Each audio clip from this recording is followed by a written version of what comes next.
one of the more difficult injuries that a human being could have is a spinal cord injury, because you're basically, the spinal cord is an extension of the brain. It's a fiber optic cable that intervenes different systems in the body. So that's the highway.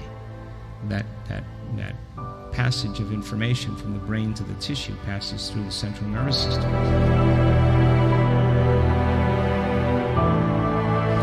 And so when I broke my back, I had some significant amount of pain. I had a lot of fractures, and I had some cord pressure, and I had some sensory and motor trouble as well.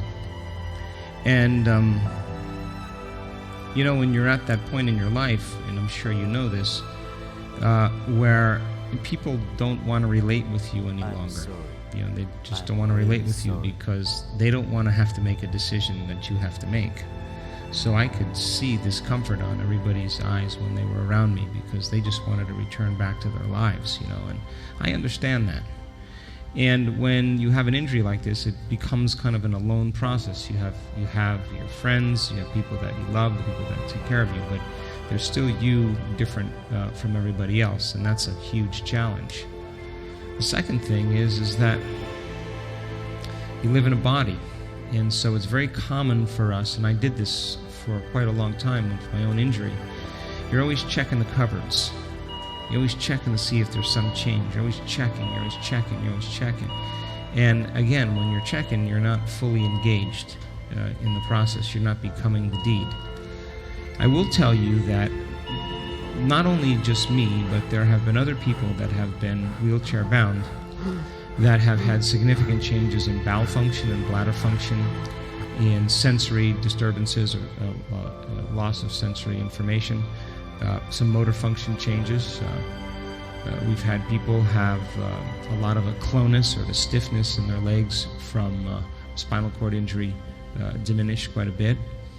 But I want to be very clear that a spinal cord injury is in chemistry, hardware, molecules. Matter is not going to change matter. It's just not going to work that way. In a spinal cord injury, it has to be energy. That energy is the phenomenon above matter. And that when you see people that have had spinal cord injuries or strokes or neurological problems, when you see them healed, you know then that it's possible for you. And we're starting to see more and more people, not only in the work that they do in their own meditations, but also in the coherence healing.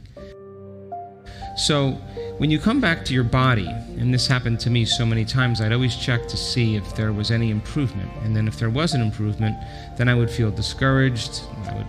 My energy would drop.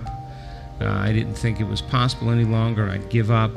I'd get angry. I didn't want to see anybody, you know. And then I realized that I had to change that, and then I kept working on it. But, you know, for me personally, I had to get so caught up in two things that I just worked on, that I just had to be completely present with that intelligence, that I worked on it every day, that I just kept believing that it was real, that I was going to have a relationship with it, that I was going to make time for it, that I had to decide what I was going to bring to connect with it. That was my reasoning at the time. That if it was an intelligence, and intelligence is consciousness, and consciousness is awareness, and awareness is paying attention, it's got to be paying attention to me. So I got to pay attention to it, and I got to be present with it. And you know when someone's present with you in your life because they're paying attention to you. And you know when they're not present with you in your life because they're not paying attention to you. Well, the divine is the same way.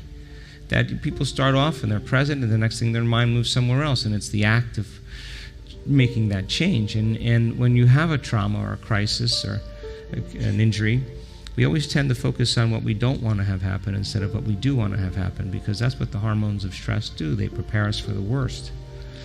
So turning that battleship around is a huge act of will, because you start off with good intentions and then you check to see if something's happened, or you start off with good intentions and you start thinking, am I going to live like this the rest of my life?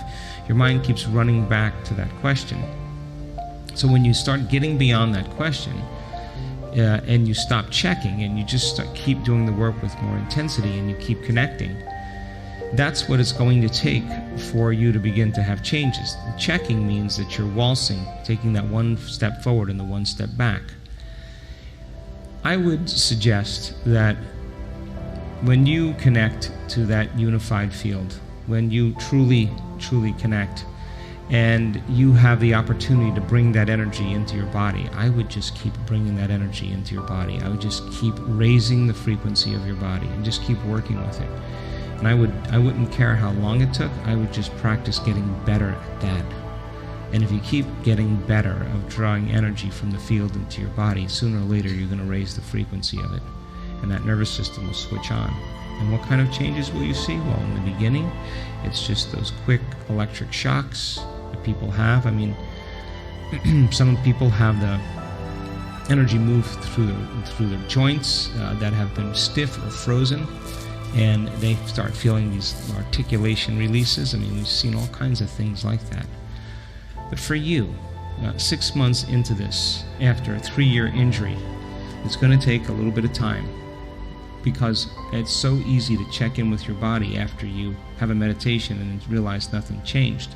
But how do you know? How do you know nothing changed? How do you know you just made some change, but it wasn't enough to tip the scale, but it's part of tipping the scale? I would get caught up in the effort. I would get completely caught up in the act. I would completely get better at drawing energy from the field into my body, and I would feel it in every part of my body. And just keep working with that. Begin to raise its frequency.